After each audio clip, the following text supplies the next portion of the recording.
In this movie, we're going to have a look at the Reshape tools. They're amazing and can be used to reshape paths and customize shapes with your Wacom pen.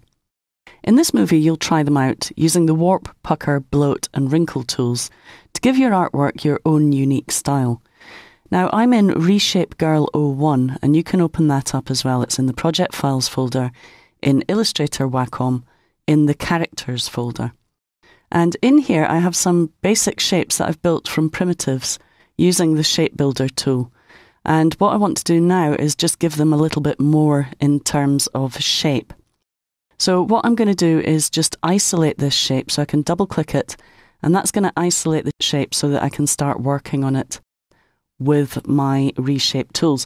Now, I've set up the radial menu on my Wacom tablet to be able to access my brushes. So I'm going to access my Reshape brush by clicking on that. So I click on brushes and I have my Reshape brush. Now if I want to get to the options, I can double click on the brush and you can see that I can use pressure sensitivity with this brush in order to warp my artwork. Now the warp tool is really fantastic. I'm just going to zoom in a little bit. So I'm going to use my wheel to scroll and zoom so that I can see my artwork a little bit clearer. And then I'm going to toggle to the hand tool using the express keys. So a combination of the two just to get my artwork in place. Now the brush is a little bit small. A lot of the brushes in Illustrator support the touch ring, but unfortunately the warp tool doesn't. So in order to adjust the brush, you have to hold down the Alt modifier, and that allows you just to bring the brush size up or down.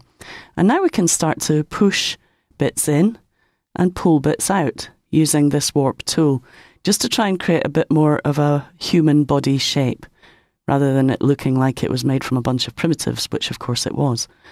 So using this, you can start to get really much more organic shapes to the body.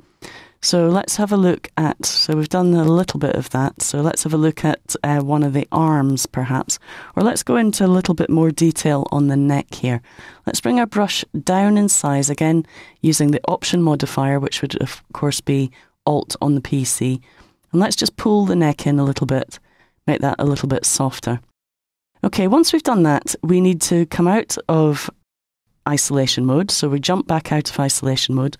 And let's have a look at this arm. So I'm going to hold down the Command Express key to select the arm, and then let go and start to push and pull bits around for the arm.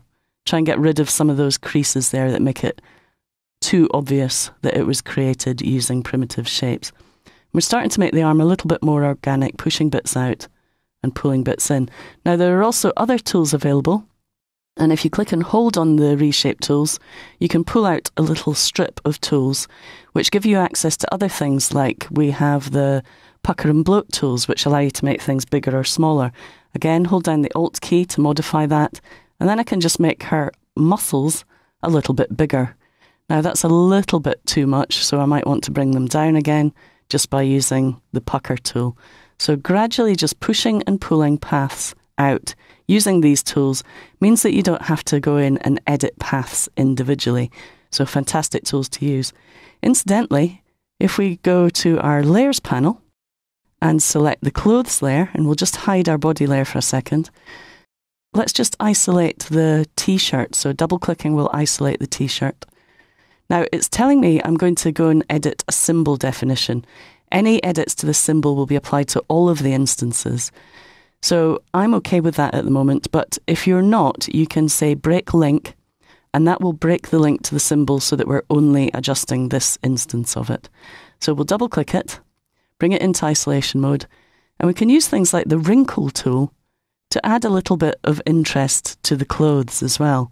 Start to wrinkle the edges of them. Now, I don't know if you can see that very clearly, so let's just go back to our scroll and zoom. And you can see what I'm doing. I'm actually putting a little bit of detail into the edges of the clothes, making them a little less perfect.